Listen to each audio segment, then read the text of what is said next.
আসসালামু আলাইকুম, digital IT নেটওয়ার্কে আপনাকে স্বাগতম। আমি রাশেদুল ইসলাম। আমাদের আজকে বিষয়টা হচ্ছে ওয়ার্ডে আপনি যখন কোনো একটা ডকুমেন্ট তৈরি করেন, সেই ডকুমেন্টটা যদি দেখা যায় লিখিত কোনো ডকুমেন্ট থাকে, যে কোনো ওয়ার্ডের কাজের ক্ষেত্রে দেখা যায় আমরা সিভি তৈরি করি বা একটা ফাইল প্রোগ্রাম, একটা কোম্পানির লোগো দিয়ে কোম্পানির প্রোগ্রাম তৈরি করে থাকি, অনেক কিছু করে থাকি।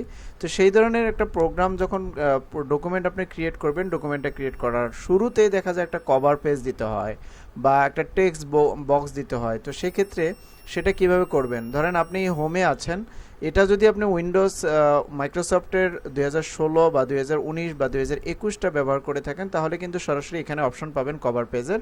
বাট এটা যেহেতু 2010-10এরটা পাবেন আপনি ইনসার্ট ট্যাবে গিয়ে এখানে দেখেন কভার পেজ একটা অপশন আছে। এখানে আপনি অনেকগুলো কভার পাবেন, আপনার পছন্দ অনুযায়ী দিতে চান আপনার কোম্পানি বা ওই ডকুমেন্টের উপর ভিত্তি করে এরকম একটা কভার নেবেন যেটা আপনার সাথে ম্যাচ করে, যে ওই ডকুমেন্টটার সাথে ম্যাচ করে। তো আমি একটা স্যাম্পল হিসাবে নিচ্ছি।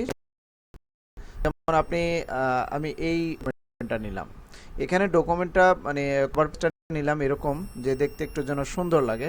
এখানে টাইপ দ্য ডকুমেন্ট টাইটেল, এই ডকুমেন্ট টাইটেলটা কি হবে? আমি এখানে একটা ডকুমেন্ট লিখেছিলাম একটা ঘূর্ণিঝড় নিয়ে।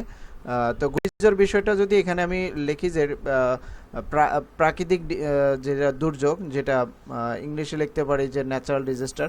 যদি আমি এখানে ইংলিশ টাইপ করি তাহলে সবগুলো ইংলিশ দিতে হবে। কভার পেজটা আপনার সুন্দর হতে হবে সেটা ম্যাটার না, কভার পেজটা যেন আকর্ষণীয় হয় সেটা কিন্তু ম্যাটার করে। যে আকর্ষণীয়টা এরকম যে আপনার দেখলেই, কভার পেজটা দেখলেই বাকি ডকুমেন্টটা পড়তে মন চাবে। তারপর টাইপ দ্য ডকুমেন্ট সাবটাইটেল, মানে ডকুমেন্টের সাবটাইটেলটা বিষয় নিয়ে এখানে কিছু লিখবেন। তারপরে এখানে হচ্ছে ডকুমেন্ট হেয়ার, ডকুমেন্টে কি লেখা আছে একটা সারমর্ম।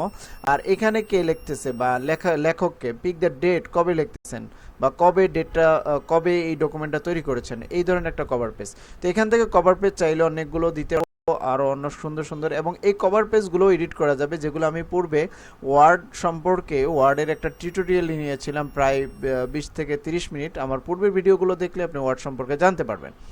তো এটা ছোট্ট একটা বিষয় নিয়ে আমি আলোচনা করছি। এখানে যদি রিমুভ দিয়ে দেন, রিমুভ হয়ে যাবে। More cover page from the office.com, সরাসরি মাইক্রোসফটের অফিস থেকে যদি আপনি কভার পেজ আরও নিতে চান তাহলে এখানে ক্লিক করে সেখান থেকে নিতে পারবেন। এটা হচ্ছে no online content available, online content এখন নেই।